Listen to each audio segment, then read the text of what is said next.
નમસ્કાર. ચાલો આજે આપણે મહાભારતના યુદ્ધની શરૂઆતમાં બોલાયેલા માત્ર 2 લીટીના એક શ્લોકમાં ઊંડા ઉતરીએ. એ સમજવાની કોશિશ કરીએ કે એમાં કેવા મનોવૈજ્ઞાનિક રહસ્યો છુપાયેલા છે. તો સવાલ એ છે કે શું ખરેખર કોઈનું ફક્ત એક વાક્ય એમના મનમાં ચાલી રહેલા સૌથી મોટા ડરને સામે લાવી શકે? આજના આ વિશ્લેષણમાં આપણે બરાબર એ જ જોવાના છે. જોઈશું કે કેવી રીતે દુર્યોધનના પોતાના જ શબ્દો એની અંદરના ભયને ખુલ્લો પાડી દે છે. તો ચાલો સૌથી પહેલાં તો એ દૃશ્યને સમજીએ. આંખો બંધ કરીને કલ્પના કરો, કુરુક્ષેત્રનું એ વિશાળ મેદાન. એક તરફ પાંડવોની સેના, બીજી તરફ કૌરવોની. લાખો સૈનિકો આમને સામને છે, તલવારો ચમકી રહી છે અને વાતાવરણમાં એકદમ તંગદિલી છવાયેલી છે. બસ આ જ ભયંકર માહોલની વચ્ચે દુર્યોધન મોં ખોલે છે. અને એ બોલે છે આ શ્લોક. એ પોતાના ગુરુ દ્રોણાચાર્યને કહી રહ્યો છે. પણ એક વાત સમજવા જેવી છે, આ ખાલી યોદ્ધાઓના નામની યાદી નથી. ના, આ શબ્દો તો દુર્યોધનના મનમાં શું ચાલી રહ્યો છે એનો એકદમ સાચો અરીસો છે.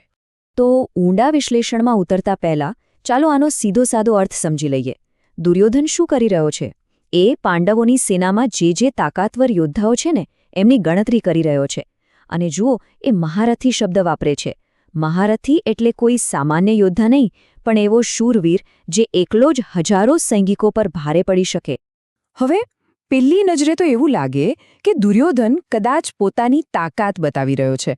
પણ ના, જરા ઊંડા ઉતરીએ તો સમજાશે કે આ બડાઈ નથી, આ તો ડર છે.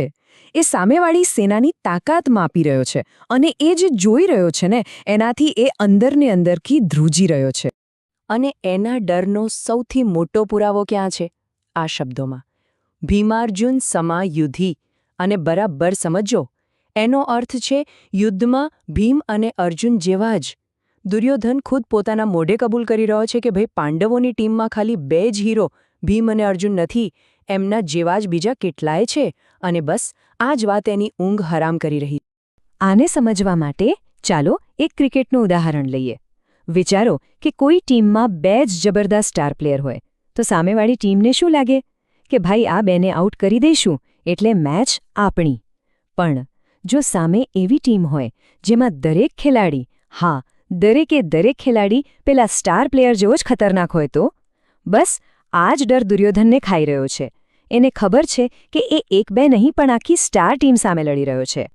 તો હવે સવાલ એ થાય કે દુર્યોધન આ ભીમ, અર્જુન જેવા યોદ્ધાઓમાં કોના નામ ગણાવે છે? કારણ કે એ જે નામ લે છે ને એ પણ એમ જ નથી લઈ રહ્યો. એની પાછળ પણ એની ચાલાકી અને ખાસ રણનીતિ છુપાયેલી છે.